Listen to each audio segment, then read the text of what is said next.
My first meeting of Chuck was actually at Columbia as a student. Getting to see him teach and how he thinks about things and how he takes it all so seriously. And it's just a great teacher, great mentor. I started teaching at Columbia in 80 or 81. In 85, we set up a real estate program to offer a one-year master's program in real estate.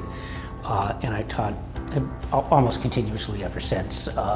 Last few years I've been teaching classes jointly with Rich Froelich and Chuck Brass, and recently I've stopped teaching at least bits and pieces. What struck me most about him as a first-year teacher was his real interest and passion about the subject and how to develop housing in third world countries and low-income neighborhoods. Had a real passion for it, as well as a real knowledge of the subject matter. He's been really successful and a part of a lot of important work, but he's really done it from a core place of kindness. When I left school, I helped to create UHAB because I was interested in low-income communities, devastated communities.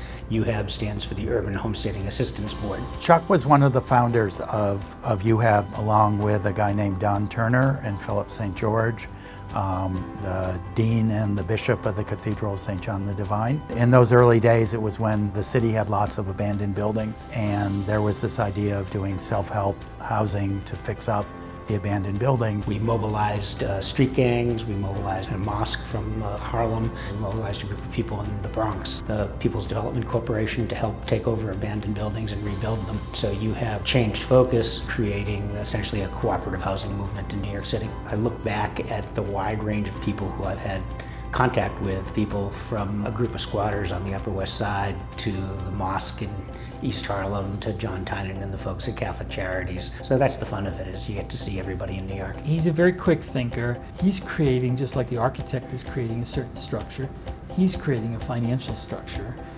that's very complex. But his clients are people like Catholic Charities and the people that Catholic Charities serves, which are very low-income people. I became involved working with Chuck actually on this building, the Pierpont. I represented the Catholic Charities of Brooklyn. Chuck is very innovative, so Chuck would come up with how to find the funds to buy this building. Pierpont's an extraordinary building in the Brooklyn Heights Historic District with, as you can see, a spectacular view out of the top floor roof. It's 286 one-bedroom condos in Brooklyn Heights. It's worth a fortune.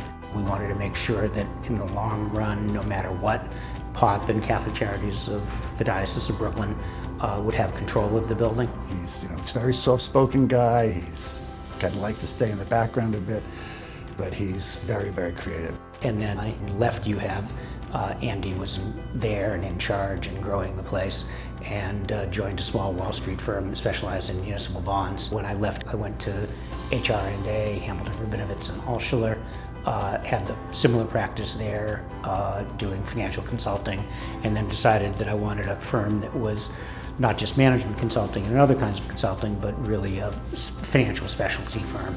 The balance of it is managing impact investing funds, like the New York City Acquisition Fund. We were putting together this New York Acquisition Fund, and Chuck became the person we all turned to be the manager for this fund and help us put it together in a way that carried out what was important to the community, what was important to the city, and what was important to the foundations and the senior lenders participating in that. Chuck has put together there a remarkable team of innovative housing finance people that just a pleasure to work with. And they all reflect Chuck's values and Chuck's great temperament to work with. Chuck really has done a tremendous amount in a very quiet way. And what will really speak for him are the people, the projects, the cities, the buildings, the organizations which will live so long, but have been touched by Chuck in a very special way. Being honored in front of one's peer group, honored with a group of people, many of whom I've known for years and years, a lot of former students and employees and people who have been associated with over the years. That's an extraordinary honor.